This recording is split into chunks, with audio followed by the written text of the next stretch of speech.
my dearest friends, welcome or welcome back to my channel, Diana the Book Hunt.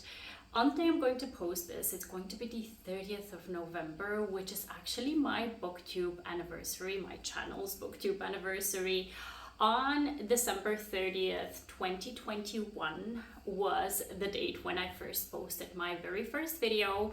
If I remember it correctly, it was a Christmas themed romance recommendation video, and I don't even want to think about how awkward I was and I sounded, but it's probably good fun to actually check it out. I don't know, I think I need to rewatch some of the first videos that I posted. I think I was bad at everything, at talking, editing, sounding normal. But anyway, I'm just so happy that I ventured out into this bookish space and that I got the courage to really upload my very first video that day, and that I motivated myself to continue on posting because I didn't know how long I was going to do it for. I just wanted to try it out and see how I'm going to like it, and I've been loving it. I've been loving putting out content for you, talking about my favorite books. I've been loving connecting with every single one of you. I've been loving discovering new booktube channels to follow so I can get more ideas for the videos that I'm posting. So it's been a very fun journey. It's been a very enlightening journey. It's been a very loving kind of a journey, and I've been loving every single second of it. So I don't plan on stopping anytime soon. And God willing, I'm just going to be able to continue doing this. And I think I've posted over 200 videos so far in the last 3 years. And I just want to continue on spreading the love for books, spreading the love for all the books that I specifically love, and hopefully find very many more to recommend to you. And I'm just grateful for every single one of you who is watching my videos. Even if I'm not the booktuber with the biggest following, that has never really been my goal. It's always been my goal to just connect with genuine people who genuinely love the books that I'm talking about and can connect with me on a level in terms of what kind of books we love. So this really has been my kind of goal for my channel, to have fun and to connect with people, and that's what I've been doing, that's what I've been loving, and I just love that I can do this. So I'm going to stop gushing now and tell you what I'm gonna do, because in the past couple of years I did the Booktube anniversary tag on this date, but I think that I've answered all the questions in that kind of a video, in that kind of a tag, in those two videos. So I'm not going to do it this year again. I'm going to link them up in the cards if you want to check them out at a later stage, but at this time it's just going to be a regular video of me talking about the books that I finished in the later part of November, so a wrap-up video. But I'm also going to include a couple of books that I'm planning on reading in December, because in this video I'm going to talk about only 4 books. Now, hear me out, I did read very many books in November, but all of them were Christmas themed reads that I already discussed in my Christmas recommendation video, which you can check out in the cards above as well. And the thing is, I decided to just leave off the wrap up of those books and just focus on the books that I haven't yet discussed, because otherwise this video is going to be too long. So I'm just going to go ahead and talk about those 4 books. And because I'm not doing any kind of TBR videos lately, but I do have a couple of books that I definitely plan on picking up in December, I'm going to talk about those books shortly as well. So let me just go ahead and dive into the books that I finished in the later part of November that are not holiday themed romances. The first one being The Wingman by Stephanie Archer. This book I really highly anticipated after having read the Fake Out in February, I think, of this year. It was one of my favorite reads this year, and I really was looking forward to see how the series is going to continue and if I'm going to love The Wingman as much as I did the Fake Out. And I finished that book, and I did have a similar kind of feeling of, yes, this is exactly the kind of book that I enjoy reading, but at the same time it was not a 5-star read, and I'll tell you exactly why in a moment. It was a 4-star read though, so I would definitely recommend it because it was a very good romance. So we've got a hero and heroine who have been best friends since their college years, and actually when they were in college they used to like each other, but they never ventured out into romantic territory because the heroine started dating his best friend.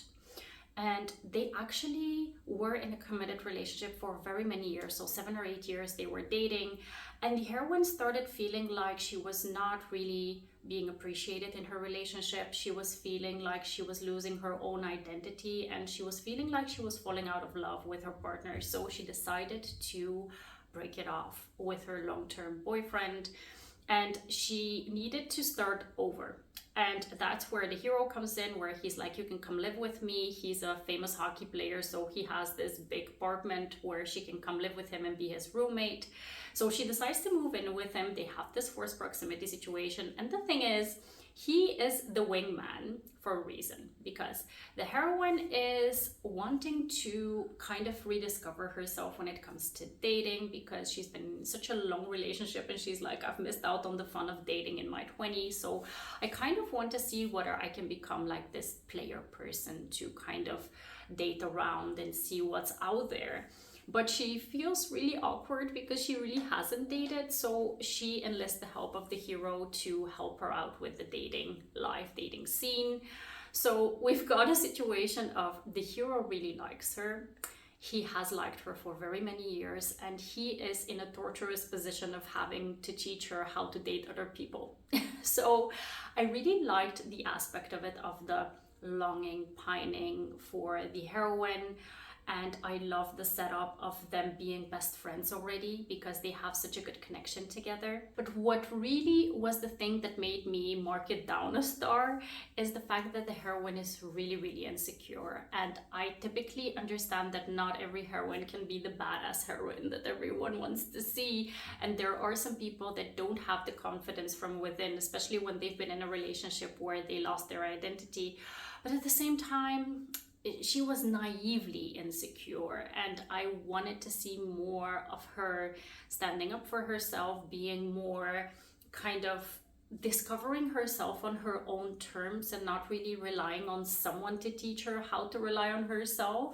So that's the thing that I think bothered me the most and why I marked it down a star. But otherwise, it was a very solid romance. I'm really enjoying this series, and essentially, Stephanie Archer, I've discovered this author for the first time this year. I'm definitely going to be on the lookout for more books by this author. Now, moving on to the next book, it's another anticipated book of mine that I was putting off, and I'm happy that I finished the series, but at the same time, I'm so sad that I didn't love this book. The book is Hopeless by Elsie Silver. It's the conclusion to the Chestnut Spring series, and we've all been looking forward to Beau's story. We all hoped for this wonderful conclusion to the series, but I think many of us were disappointed, and for a good reason, I think, because I really think that what Booktube and Book Talk and everywhere that this book has been discussed has been suspecting, I think it's right that I think Elsie switched up the heroines for Beau. I don't think that Bailey was the intended heroine, or if she was, then I'm really struggling to see how the connection was made with her being the heroine for Beau. But anyway, so this is a series of small town on a ranch, plenty of brothers in the picture who get to date these wonderful women, and every brother has a different kind of trope within the book. And we've got Beau, who used to be in the military. He went through something very traumatic. He is dealing with PTSD, with some substance abuse as well. And he essentially is struggling with what to do with himself now that he's not in the military anymore. And his heroine is Bailey, who works in this bar in the small town. And essentially she is like the black sheep of the small town, because she is part of the family that everyone hates. So essentially the two of them have this fake dating arrangement for certain reasons, and obviously the fake dating grows into more. And the thing is, I just didn't feel the chemistry between the two characters. I didn't feel the same kind of spark as I did with the other books within the Chestnut Spring series, so I give this one 3 stars. Now, the next book that I read is a romantasy, one that I gladly continued because it's the second book within the series. It's by Carrie Maniscalco. The first one was so both of them are part of the Princess of Sin series. The first one was focusing on Prince Envy, if I'm not mistaken, and this one focuses on Prince Gluttony. And I really enjoyed this one because we've got Prince Gluttony, who within his territory is dealing with a certain kind of spell that was placed on a certain creature. I don't want to give out too much.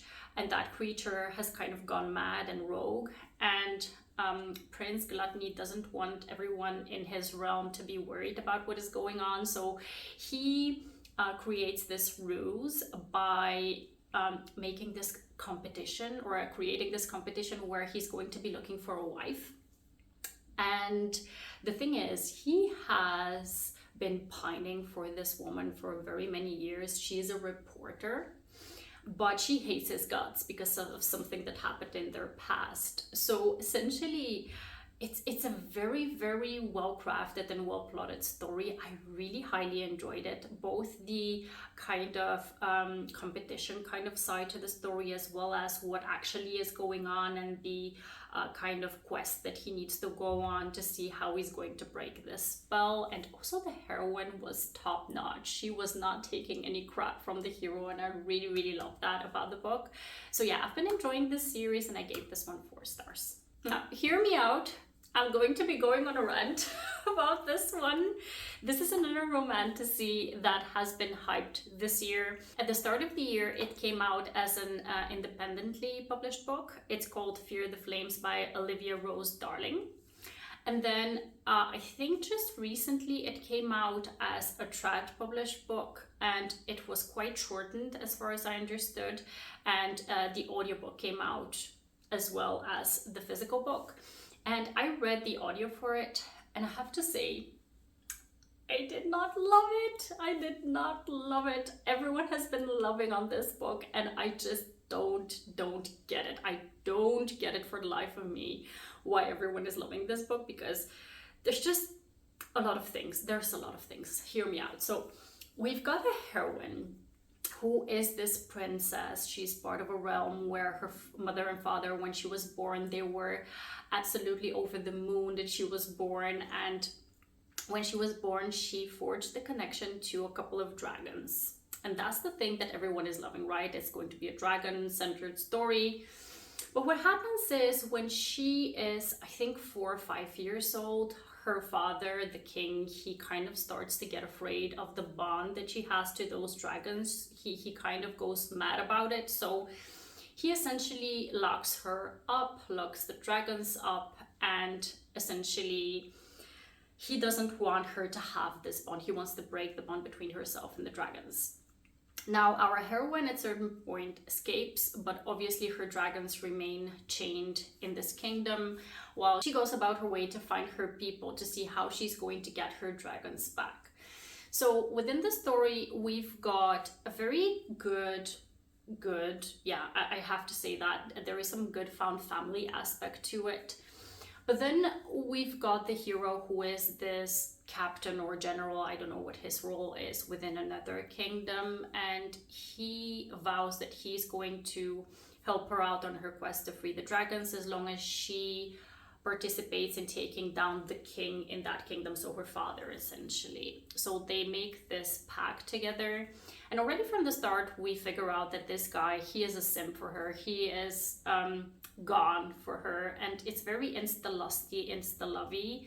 So the romance for me was already headed downhill from that point, when I sensed that for me there is no reason for him to be in love with her. There is no kind of description, no kind of backstory to why do you feel that way about this woman. And at the same time, the world building within this book is non-existent. I'm not sure where I am within this book. Like, is it medieval kind of looking? Is it Game of Thrones looking? Is it contemporary looking but with dragons in the whole scene? I am at a complete loss where I am. So the world building for me was non-existent. And then the thing also that really bothered me is, this is supposed to be like a dragon heist kind of a story, where the heroine is supposed to free her dragons and then kind of defeat her father. We don't get any of that until like the last 15% of the book, and then still it's just, I didn't feel any of what I was supposed to feel within the story, I feel like. And also, when I was reading the audiobook, or when I was listening to the audiobook, I kept drifting off because there were no kind of stakes built or no kind of moments that capture you and want to have you in the story so that you continue with attention to the story. So nothing really of importance was happening at all times. So I was like drifting off and losing out on pieces of the story, having to go back and see whether I missed something, and then there was nothing that I missed. So I was like so freaking frustrated with this book. And when I finished it, I went on to Goodreads, and there's this wonderful review of this book that really covered all of my grievances with this story. And I was like, okay, so I'm not the only one who felt that the romance was lacking, the world building was lacking, the expectations were not met, and really this TikTok-y kind of writing and having the spice for the sake of having the attention of the TikTok reader was so palpable within this book that I was like, no, just no, this is not for me. This is not it for me. So I know that this book is going to have a big audience. I already see that a lot of people are talking its graces to everyone and are recommending this book. Well, unfortunately, it really didn't work for me. So yeah, it's not going to be a favorite of mine. It's quite a disappointment. So unfortunately, this is not the book for me. So now moving away from the ranty review of this book, moving on to books that I am looking forward to and I'm hoping I'm going to love are a couple of books that I plan on picking up in December. The first one being a new release that is going to come out, I think, on the 6th of December. It's the follow-up to Bourbon and Lies by Victoria Wilder. This one is going to be called Bourbon and Secrets. It's going to focus on another of the gorgeous Fox brothers. So this one I'm just really looking forward to. Already when you see the cover for it, it's just gorgeous, and I'm really looking forward to dive into the story just when it releases. So this one is a definite must for me in December. And then I got through Audible with one credit the latest release by Carissa Broadbent, which is The Songbird and the Heart of Stone. Now I'm a little bit hesitant about this one because I saw that Crystal gave it 3 stars. I didn't look at her review. I just saw the rating and I was like, oh no, I really hope that I'm going to love this one. And yeah, I am going to pick it up because I've been looking forward to this the whole year. So I definitely want to see what this one is about. And then I also am going to get through Audible because I heard that everyone was recommending that this book needs to be read as an audiobook. I'm going to get Quicksilver by Callie Hart with my new credit in December. So I really want to pick up that one because I've been hearing nothing but good things about this romantasy. And then one book that just recently came out about a month ago that is part of a series that I've been liking is by Jocelyn Soto. It's the 3rd book within her Mafia series, which is called Vindictive Blood. This one I definitely want to pick up because I want to be caught up on the series, and I really enjoyed the last book. I read it, I think, in October, so this one is on the list as well. And then the last book on my December TBR is a book that I've been putting on every single TBR this year, but I really want to pick it up, and it's not a very long audiobook, so I just need to get it over with and read it. It's If This Is Love by Julie Yan. I really love Julie Yan. I've loved most of the books by this author, so I'm expecting nothing but good things, angsty, emotional, and all the good things when it comes to Julie Yan books. So I'm going to be picking this book up as well. Hold me to it. Hold me to it. I need to hold myself accountable because I've been putting off reading this book for forever, so I really need to pick it up. So my dear friends, this was my Booktube anniversary / wrap up / TBR video that I'm going to post on the Booktube anniversary of my channel. I love all of you. I appreciate all of you. I'm thankful for all of you, and I hope to see you in the next one. Have a wonderful, marvelous day. Happy reading. Take care, and